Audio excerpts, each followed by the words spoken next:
저는 9층에 살거든요. 그래서 비가 많이 오면 모르겠는데 조금 오면 비가 오는지 안 오는지 이 소리가 안 들려서 잘 몰라요. 그래서 비 오는지 확인하는 방법 세 가지가 있거든요. 첫 번째는 땅 바닥을 확인하는 거예요. 물 웅덩이에 비가 내리고 있는 게 보이면 비가 오는 거예요. 두 번째는 지나가는 그 도로의 차들의 와이퍼를 확인하는 거예요. 와이퍼가 켜져 있으면 비가 오는 거예요. 그런데 세 번째가 가장 확실합니다. 그게 뭐냐면 우산 쓴 사람이 있는지 없는지를 확인하는 거예요. 비 내리는지 보이진 않아도 우산을 쓴 사람이 있으면 비가 오고 있다는 걸 알 수가 있는 거죠. 우산을 쓴 사람이 비 오고 있음의 증인인 것입니다.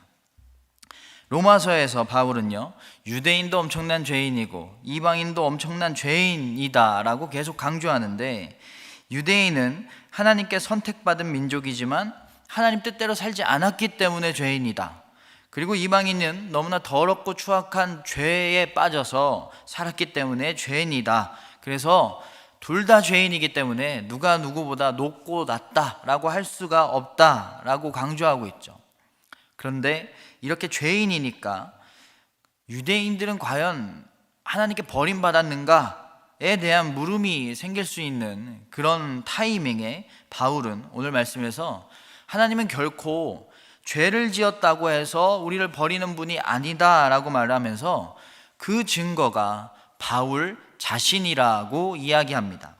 오늘 말씀 1절을 보면요, 그러므로 내가 말하노니 하나님이 자기 백성을 버리셨느냐? 그럴 수 없느니라. 나도 이스라엘인이요 아브라함의 씨에서 난 자요 베냐민 지파라. 나도 구원받았다. 나도 유대인인데 나도 죄인이었는데 이렇게 구원받았다. 그래서 내가 하나님의 구원하심의 증거가 된다라고 하는 거예요. 하나님이 살아계시고 하나님이 우리의 구원자시고 우리를 사랑하신다라는 그 증거를 나에게서 찾을 수 있다. 나를 봐라. 날 보면 하나님의 살아계심을 알 수 있다라는 거예요. 비가 오는지 알 수 없을 때 우산을 쓴 사람이 비의 증거가 되는 것처럼 하나님의 뜻을 알 수 없고 하나님의 마음을 알 수 없고 하나님의 살아계심을 알 수 없을 때 우산을 쓴 사람처럼 내가 하나님의 증거다라고 말하고 있는 겁니다. 그렇다면 우리도 바울처럼 하나님의 구원하심에 하나님의 살아계심의 증거가 되는 사람들이 되어야 됩니다. 우리를 통해서 하나님의 살아계심과 하나님의 일하심의 신호가 될 수 있어야 돼요. 어떻게 그렇게 살 수 있을까요? 오늘 말씀 6절을 보면 만일 은혜로 된 것이면 행위로 말미암지 않음이니 그렇지 않으면 은혜가 은혜되지 못하느니라. 은혜가 되는 삶을 살아야 된대요. 은혜를 은혜 그대로 받고 은혜를 은혜 그대로 전해주고 보여주는 사람들이 되어야 되는 거예요. 은혜에 뭔가 다른 것을 첨가하거나 어떤 다른 것들을 이렇게 넣어놓거나 섞어버리면 안 된다라는 거죠. 은혜를 은혜 원액 그대로 전해줘야 된다라는 겁니다. 그러면 은혜가 은혜 된다라는 게 뭘까요? 여러분, 라면 제일 맛있게 먹는 방법 아시나요? 라면을 제일 맛있게 먹는 방법은요, 라면 봉지에 있는 그 조리법 그대로 먹을 때가 제일 맛있대요. 라면을 만든 회사에서, 그래서 그 라면을 가장 잘 알고 있는 그 회사에서 알려준 그대로 먹어야 제일 맛있대요. 그런데 그 조리법대로 먹는 사람 그렇게 많진 않습니다. 자기 취향대로 먹어요.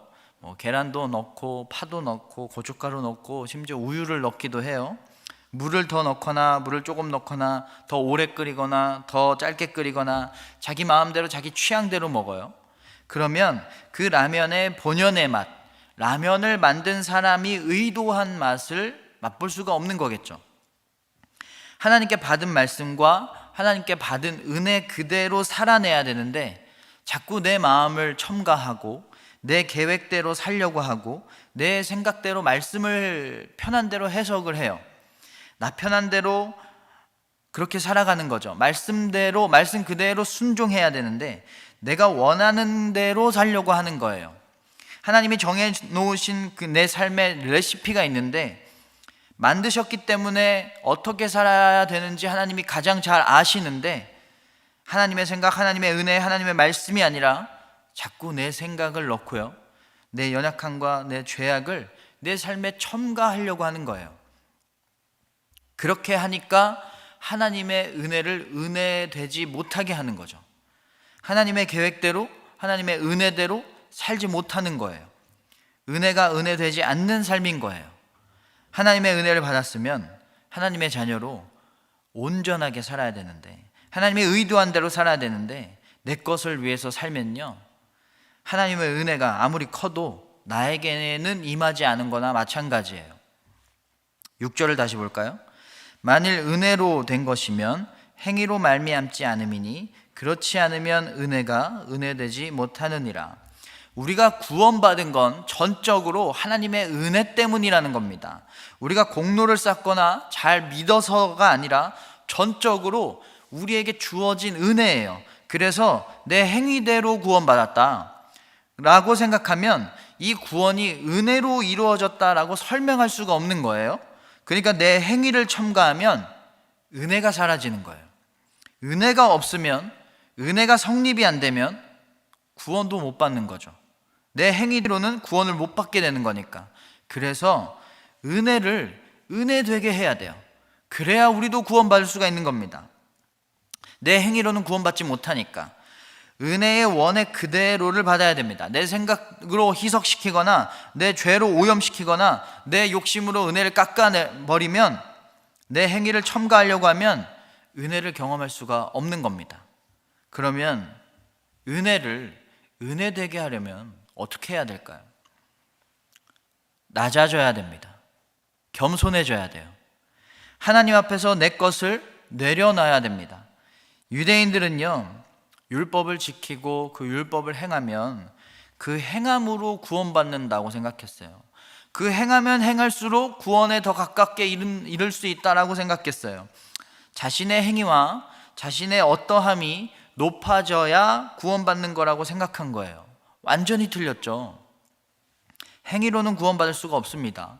나의 자랑, 나의 생각 다 내려놓고 겸손하게 하나님 앞에서 낮아져야 됩니다. 전화 받을 때, 전화 이렇게 받고 있는데 시끄럽게 TV 소리가 크면 통화를 못하죠.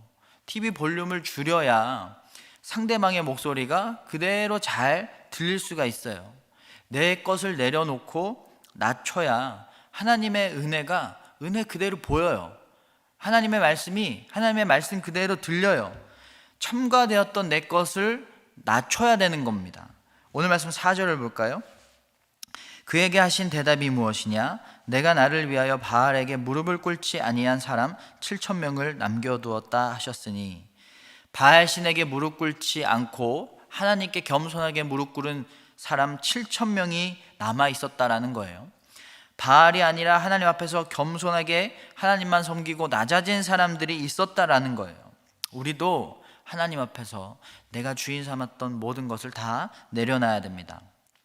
욕심과 내 경험과 내 죄와 내 고집과 내 악함을, 그것들의 볼륨을 최대한 낮춰야 돼요. 그렇게 내 것을 내려놓을수록 뭐가 커지죠? 은혜가 커질 수밖에 없어요. 그 크신 은혜가 원액 그대로 100% 그대로 우리에게 찾아오게 됩니다. 그래서 지금보다 여러분 은혜를 더 많이 받고 싶다면 낮아져야 됩니다. 하나님의 말씀에 내 생각을 내려놓고 순종해야 됩니다. 그러면 지금보다 2배, 아니 30배, 60배, 100배 더 큰 은혜로 살아갈 수 있게 되는 것입니다. 여러분 기도할 때 더 큰 은혜 받고 싶으시죠? 그러면 이렇게 기도하세요. 순종의 고백을 하는 거예요. 낮아져서 나의 모든 것 다 내려놓고 내 생각을 막 구하기만 하다가 끝나는 게 아니라 하나님 말씀대로, 하나님의 인도하심대로 살게 해주세요.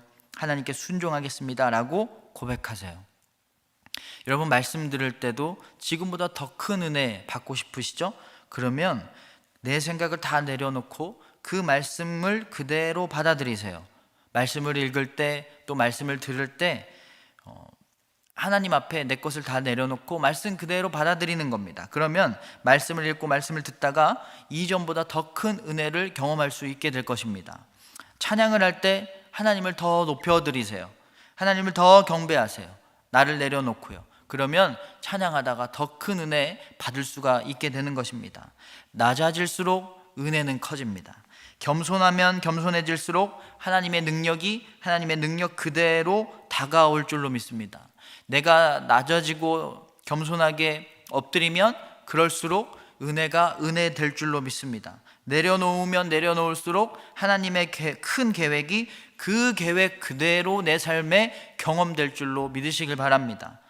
그렇게 살아갈 때 우리의 가정에, 그리고 우리의 자녀들에게, 그리고 우리의 이웃에게, 우리의 모든 일터와 삶의 터전 가운데에서 하나님의 살아계심과 하나님의 일하심이 나를 통해서 내가 증거되어서 그 모습 그대로 하나님의 일하심 그대로를 보여줄 수가 있는 것입니다. 오늘 하루 하나님 앞에서 겸손하고 낮아지셔서 하나님의 자녀 그대로 살아가셔서 은혜를 은혜로 받으시고 그 삶으로 하나님을 보여주시는, 하나님 기뻐하시는 삶 되시기를 주님의 이름으로 축원합니다.